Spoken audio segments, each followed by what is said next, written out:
Hey everybody, this is Alex Milstein. I'm the editor-in-chief of Betting News Now, and this is Bet Ed Now, a video series that offers bite-sized bits of betting industry knowledge. My guest today is Derrick Pratt. He's the owner of American Mattress in Crossville, Tennessee. Hey Derrick, how's it going? Hey Alex, how you doing today? Today we're going to be talking about community involvement, which is something that's really important for all small businesses, especially in the mattress industry.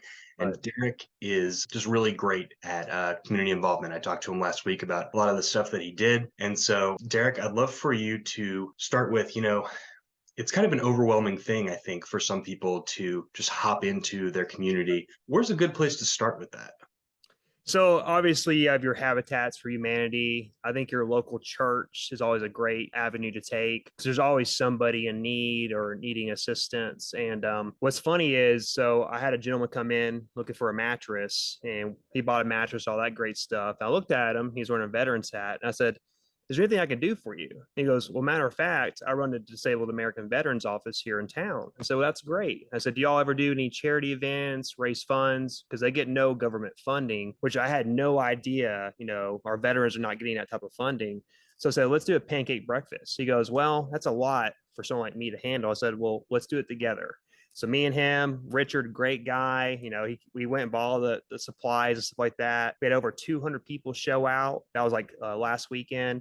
And I just felt so humbled, and to see the turnout from that was just overwhelming. And he's just like, I can't believe this many people showed up. Another Mhm. cool thing too is we got the local high school culinary department to get involved as well. So we're actually teaching young people to do community service, get involved and things of that nature. And the turnout and the overall experience was phenomenal. So Yeah. I want to talk about an interesting point that you brought up. So, back when I started out in the mattress industry, one of the first things that I learned a little bit about the retail side was that you have to really kind of, talk to your customer and get to know them a little bit before just showing them a mattress. And so, one of the examples was, look at, their hat or their shirt and what does it say and how can you start a conversation from that? And I think it's really interesting that not only can you do that for a sale, but you can also do that for community involvement, which, is like you were saying, you found this guy through his hat essentially. right. So yeah, I think that's really great. It's really, I think, about looking for that opportunity. Is that right? Exactly. And for me too, so I ran a big company in Knoxville. It's a much larger market. And this is a smaller market here. Lots of baby boomers and retirees. And what I do here with my company is I don't have the big national brands, so I don't have that publicity per se in the marketing side of things. I'm 32 years old, been doing this for about a decade, but I had to earn trust. And I do believe trust is earned and not bought. Because again, I could spend all this money on, radio ads, billboards, digital marketing is a big thing, and all these different things. But if it doesn't resonate with the local community, how much does it really do for you, right? So I did this thing where I found different avenues to volunteer my time, then complement that with some radio ads and small ads, and it's done overwhelming great for us. But just find an opportunity and just asking. There's always someone in need. They may not bring it up to you, but if you just ask a question, most times they'll come and give you something. So Yeah. I guess, is there any challenge with time management when it comes to both running the store and putting on an event like that? absolutely. So as a business owner operator, you wear many hats, right? So, at first I was a delivery team. I ran the store 6 days a week. I'm doing the service calls. I'm taking phone calls. I'm following up on leads. I'm doing the ordering. So I'm literally doing every single job within a company. Mhm. And then I'm also a father. I'm a son. I'm a brother.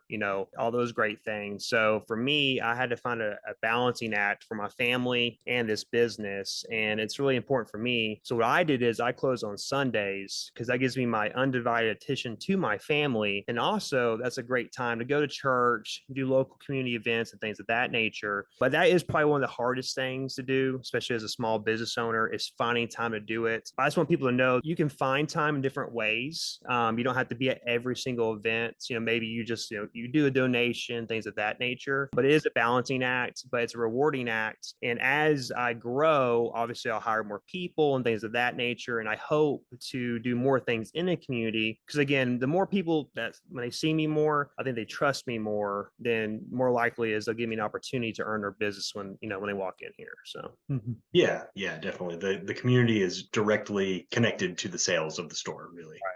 So Right. yeah, okay. Well, that's awesome, man. So let's just end with what's next on your schedule. What do you got going on next, community wise?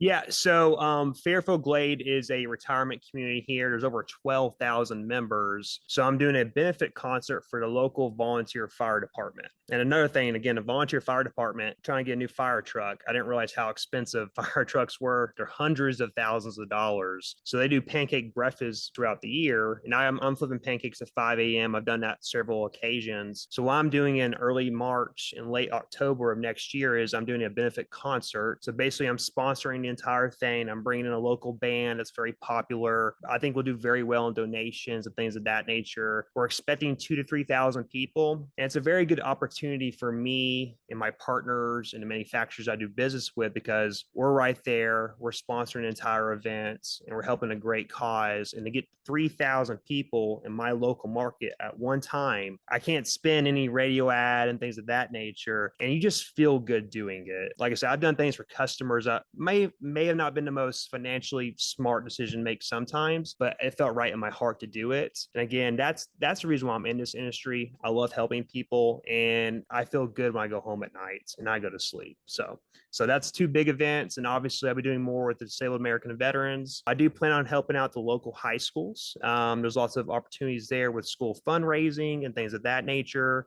Maybe sell some mattresses, give them a large percentage of profits, and the local band and things of that nature. And again, I'm not from this area, so I had to ask and network. And all I did was pick the phone up and say, "Hey, can I talk to the principal?" We had a great conversation. He said, "Sure, Derrick, let's do it." So again, don't hesitate. If they say no, there's plenty more people out there that you can call. So Yeah, yeah. No, I think that's great advice for sure. Okay. Well, thank you so much for coming on today, Derek. We really appreciate it. thank you, Alex.